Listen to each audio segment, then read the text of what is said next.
All right, so these are our staff offices. Oh.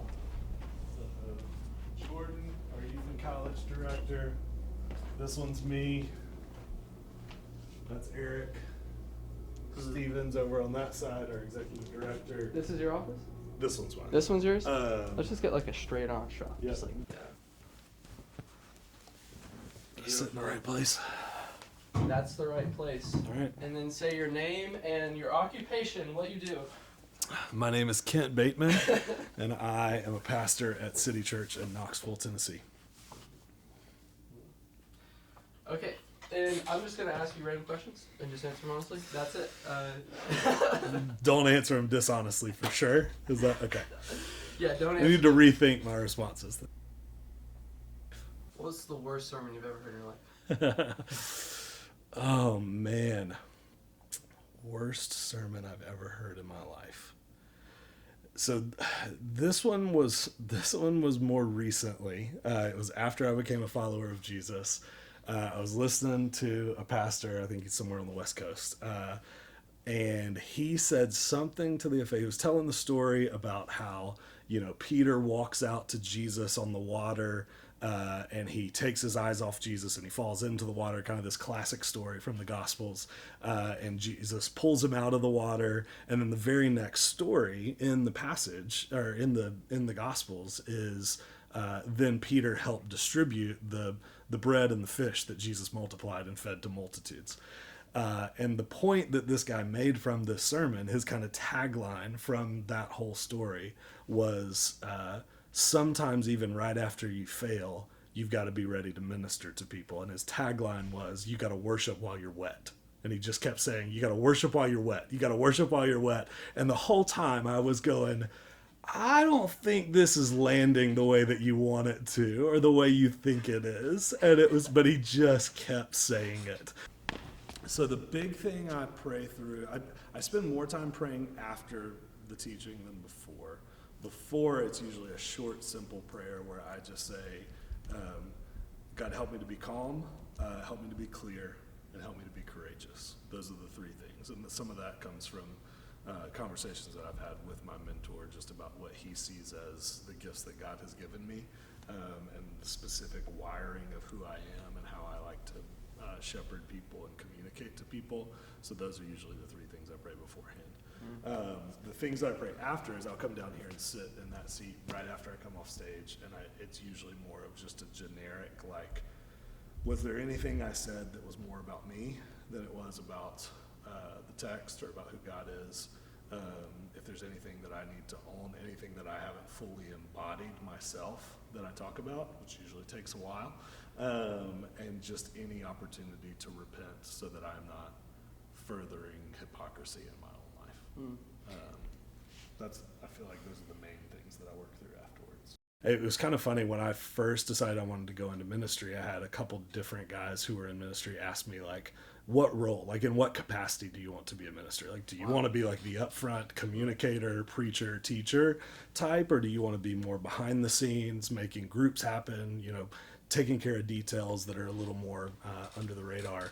And I remember telling them I could see myself doing anything except for the guy standing up in front of people talking. That was my literal answer to them. And then it was, I think, a year or two in that one of the guys who was one of the primary communicators at that church that I was at, his name was Adam. And I just remember him pulling me aside at one point and being like, hey, I know you think that's not your gift set, and I know you think you're not wired to be the upfront communicator. I officially want to ask you to reconsider that. What is this? What is it? So, this is, I don't know if South Knoxville is currently Okay, so what's behind here is a lot of American flag and trophy stuff. Oh, great. That we did not want to move because they would not love it if we did that. But also, we did not want the weird display of patriotism it is because we have people that are internationals at our church. So somebody from South Knoxville Baptist still comes in and works here? Yeah, they still work. Oh. I don't fully know what they do or why, but they do. Oh, okay, okay. Yeah.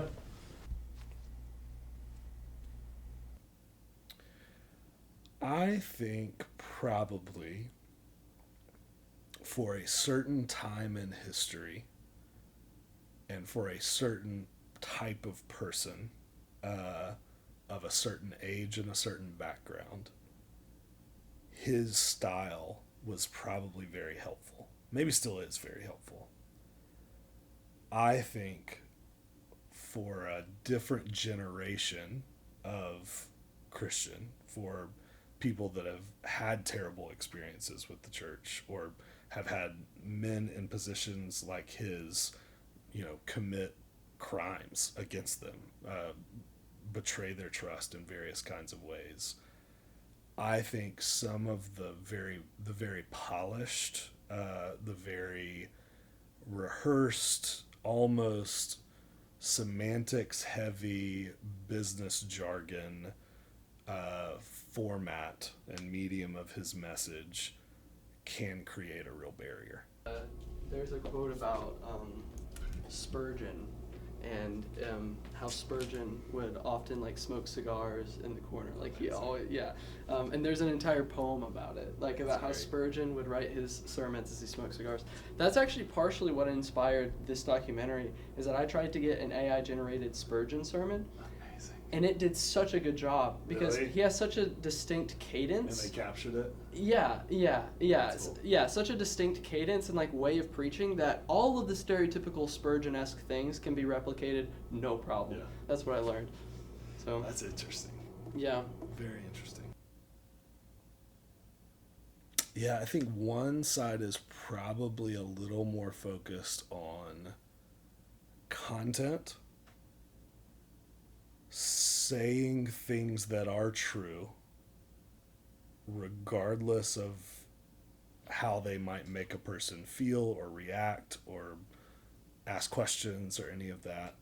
And maybe more of a, I want you to be impressed by the sermon itself. There was you had like a choir hall, if I remember right, that was like sectioned off with a short wall. And then you had like basically what I would just describe as a cubicle where the piano was. And then another cubicle where the organ was. So there was a big piano right here. I found an abandoned piano up here. Yeah, there's an abandoned piano up here. There's one stored up there. Yeah, what in the world? I'm telling you, this building has so many pianos. Literally everywhere. And this is an organ? Organ? Why do you still have the organ? Because when the thing that they cared about when we took over the building is they said you have to keep the organ operational. They had one of their main deacons was the organ player, and he was like organist, I guess is the right word there. And he was like, I just need the organ to still work. And they're like, all right, we'll build the stage around it. And so you had to leave the organ.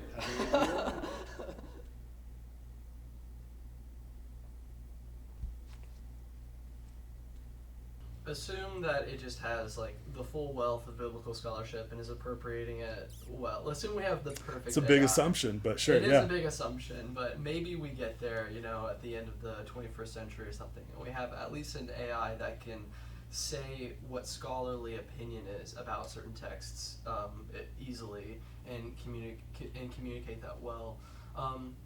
Are you willing to accept the fact that you should be writing the sermons and not AI, even though you might have some inaccuracies? Yes. Okay. You want me to say why? Yes. Okay. I am comfortable with that, partly because I think there will always be inaccuracies with AI. Because I think there's still a level of sifting through what is true and what not, and what is not true that is tough for AI to do on any level. And just because of honestly, it gets worse the more scholarly opinions that AI can source, because the more you read the more you realize that most scholarly opinions actually differ greatly from each other. And I don't know what mechanism there will be to help AI discern between what is good scholarly research and opinion and what is not. Yeah.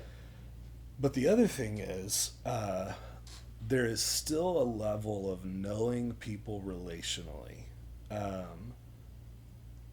that is worth something less than the optimal level of accuracy. There is a sense in which if I got one small detail or one Greek word of a passage slightly wrong in how I taught something, there's a sense in which that matters much less, depending on what the word is, than me knowing the people I am speaking to and doing my best to take the truth of the scriptures and insert it into their lives in a helpful way. I could have gotten that Greek word right, or AI could have gotten it right for me, and I still could have been far less than helpful in how I communicated that truth to a person's life. And I can get the word wrong, and I can still be helpful in how I inserted that truth into a person's life. And to me, that feels like a worthwhile trade. How many kids are doing City Kids every week? We currently, depending on the week, we've been anywhere from 90 to 110. Wow. 100 kids every week. A lot of kids. Wow. And growing every week. We're just kind of the age as a church where everybody's having babies. A lot of UT students, a lot of young professionals, a lot of grad school students. Our church is approximately, I haven't looked at it recently, is somewhere around 50-50 single married, maybe more 40-60, but it's about half single, half married, which is also kind of a weird, kind of an odd demographic I have learned in church world. Usually you have way more married people than single, and we're kind of split down the middle. But yeah, I'm trying to think. One thing we started doing probably about a year ago, maybe 6 to 12 months ago, is we just realized it was taking us way too long to write discussion questions every week for our sermons. And so a buddy of mine literally wrote a ChatGPT agent that you put in your Google Doc of your sermon, and it combs through it and suggests 10 questions from it. And he actually did a really good job of setting it up. So usually what we'll do is we'll plug our sermon into that ChatGPT agent, and then we'll basically comb through the questions. And usually out of 10, we'll only end up using 3 or 4, and we'll tweak them a little bit. We'll put them in our language so that they feel like us, they feel like our culture, so that they're aimed tone-wise at what we want them to be aimed at. And then a lot of times it'll even be like, well, we don't like any of these questions, but these questions made us think of another question that we do want to ask. And so we will use it for stuff like that. And I don't obviously don't have any hesitancies or objections with that, so long as it's being done through the lens of people who are actually shepherding the people that we're asking the questions to. So AI is the origin of the ideas that go into people's heads. AI is the because it's coming up with the questions. It's not the final certification in that case. You guys are the final certification. Yes. But yes. AI is coming up with It's questions. helping us think through what are 10 types of questions we could ask from what's on this sermon. Is that allowing AI to minister? It is not minister. It's certainly allowing AI to generate ideas that are used to ministering. But the ministering actually happens through people in our church that are leading the small groups, asking the questions and following up on the questions. In a certain sense, it's doing the same thing that our pastors were doing before we started using ChatGPT for it, in that we are doing our best to ask questions that we think might be impactful for those people. And then we're trusting that our life group leaders do the practical and relational work of following up on those questions, or even reading those questions and going, you know what, I think I should ask this a different way than it is on the page, because I know my group and I know the people in my group. A couple more questions. So do you agree that AI can just be a little more accurate about the Bible than you can, because it has more biblical texts at its disposal? It can remember every verse of the Bible, and you cannot. That's a tough question to answer. I certainly it has more sources and can read from more sources and pull from more sources at the same time.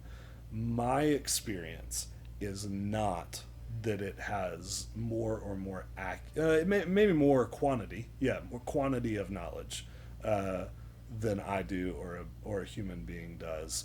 I don't know that I would agree that it's more accurate, and some of that is just from experience. The times that I have asked it to write, a paragraph or two, and then I have to look at it and go, okay, that's not actually accurate. That's not actually what the text says. I know I'm sure it read a website somewhere that said that's what the text says, but that's not actually what the text says. And some of that is just the curse of we've got all kinds of information on the internet, some of which is factual and a lot of which is not.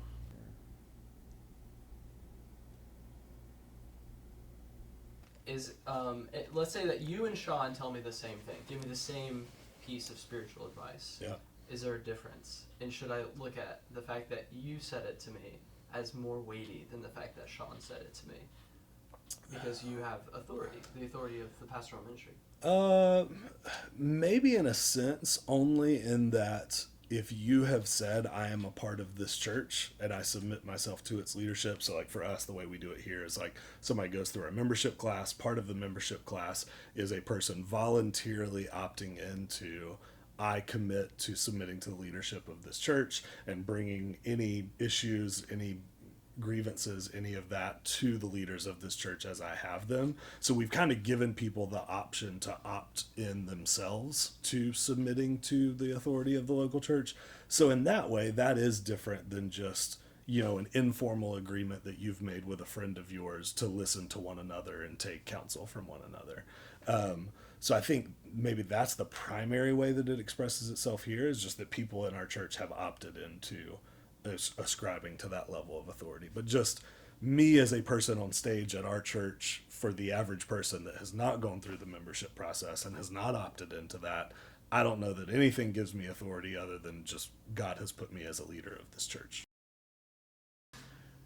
So by the word deconstruction, I know people throw that word around in a lot of different contexts and with a lot of different implied meanings. But what we meant by deconstruction in that series is just the practice of taking the things that you believe, your convictions about faith, about who God is, and holding them up against the scriptures to go, is that actually what the scriptures teach, or is that something I made up and I added along the way?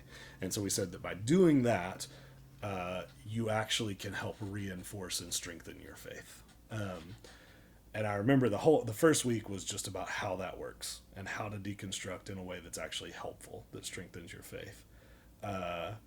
And I had a woman come up to me afterwards who, by her description, she had grown up in church. She had been abused by her pastor.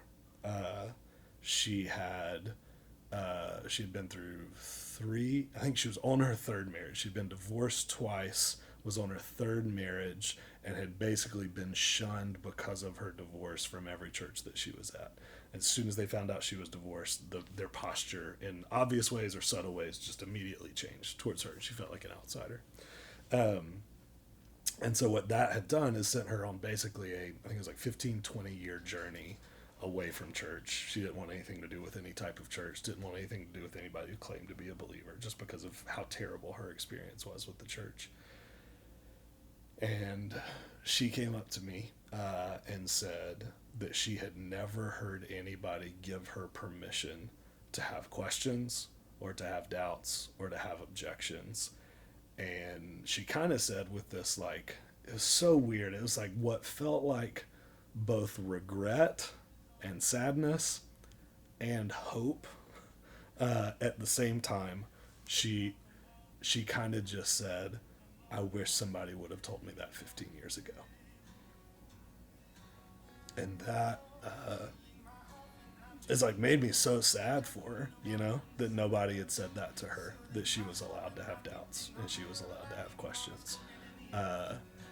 But at the same time made me really hopeful for what this last part of her life could look like. I mean, she was in her, I think, late 50s, early 60s. And I just got to thinking, like, man, she has the potential to live a really full life because she now has found a place where where that is possible. And that's, our church is not unique in that. There's plenty of churches that are safe places for that, but just for whatever reason, in her experience, she had not come across one of those places in a long, long time.